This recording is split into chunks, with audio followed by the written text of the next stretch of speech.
नमस्कार जय जगन्नाथ समस्त को ए स्टडी चैनल आउ थोर स्वागत जने समस्त एक नुआ वैकेंसी आसला देखु भल भाव देखो ओडिशा स्किल डिपार्टमेंट तरफ रू जो वैकेंसी टी आसी कौ कौ पोस्टर वैकेंसी अच्छी केते कौन अच्छी केबे कौन फॉर्म अप्लाई हे सबकि मुझे आपण मानक वीडियो माध्यम जनईदेवी जे कि आपण मैंने थंबनेल देखि सारी एथिरे एग्जाम नहीं ओनली इंटरव्यू आपण मानक सिलेक्शन करा कि केमिति कौन इंटरव्यू निया तार कौ कौ पोस्टर वैकेंसी अच्छी जो स्किल डिपार्टमेंट तरफ डेवलपमेंट अथॉरिटी तरफ जो वैकेंसी जो OSDA रिक्रुटमेंट 2024 जो वैकेंसी आसी आपण मानू देखई दूची देखंतु जो वैकेंसी अच्छी केते अच्छी ना 500 प्लस वैकेंसी ए वैकेंसी आहरी बढ़ी पारे देखिबा जे कि केते कौन कौ एथिरे केते कौन वैकेंसी अच्छी चलतु जीवा वीडियो को डेरी न कर वीडियो टी लंबा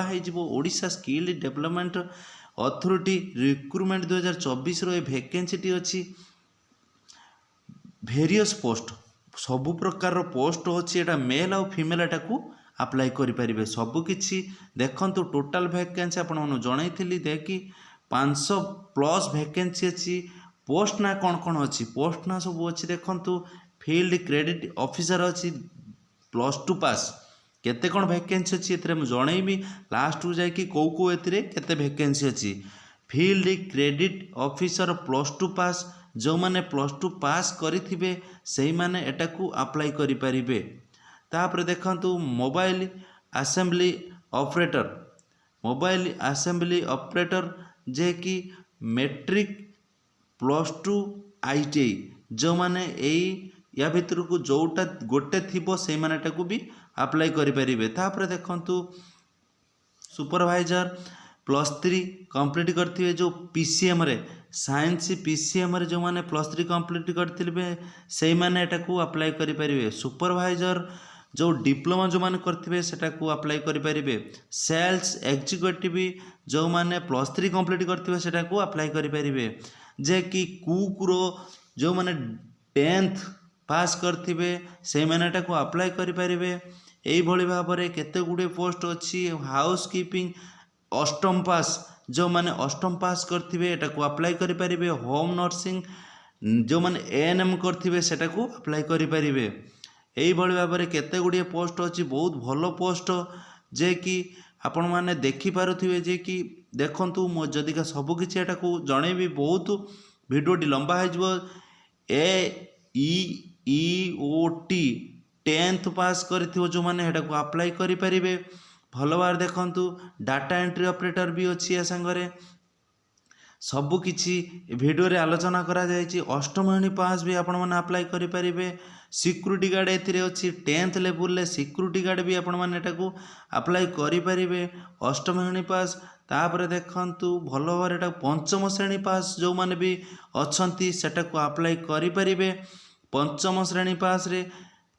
तापर देखंतु भल भाव रे वीडियोटी आरंभ शेष पर्यंत देखंतु जे कि आपण मानक पई सब किछि वीडियो रे मु आलोचना करिछि देखि।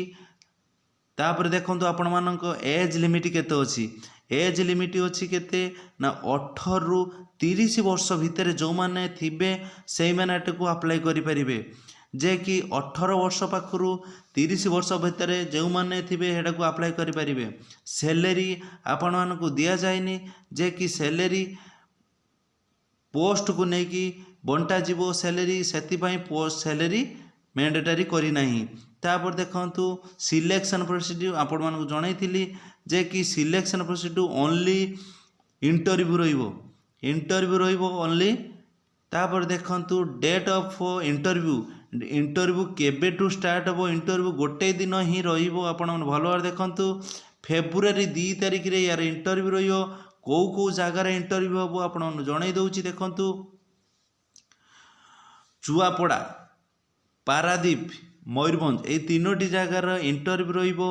भल भाव देखंतु चुआपड़ा पारादीप आउ मयूरभंज भेन्यू ऑफ डे जे कि फेब्रुआरी 2 तारिख यही 3टा जगार इंटरव्यू हम जे कि आपण मानकर जार इच्छुक अच्छी जे कि स्किल डिपार्टमेंट तरफ जो वैकेंसी अच्छी आपण मैंने पाइबाकू इच्छा करिसंती जे कि एई जागार जाइकी पहुँचे भल भाव देखु चुआपड़ा आउ गोटे पारादीप ता सांगरे मयूरभंजर ये तीनोटी जगार इंटरव्यू हम समस्ते भल भाव भिडियोटी आरंभ शेष पर्यंत देखूँ जदि क्या भिडियोटी आपण किसी भी मात्रा भल लगे गोटे गोटे लाइक करेंगे चैनल टी जो मैंने सब्सक्राइब करना जल्दी जल्दी ये चैनल टी सब्सक्राइब कर दिंतु जे कि आपण मान पाखे नुआ नुआ नोटिफिकेशन पहुँचो गोटे गोटे छोट छोट कमेंट भी देवे। जय जगन्नाथ, जय हिंद, जय भारत।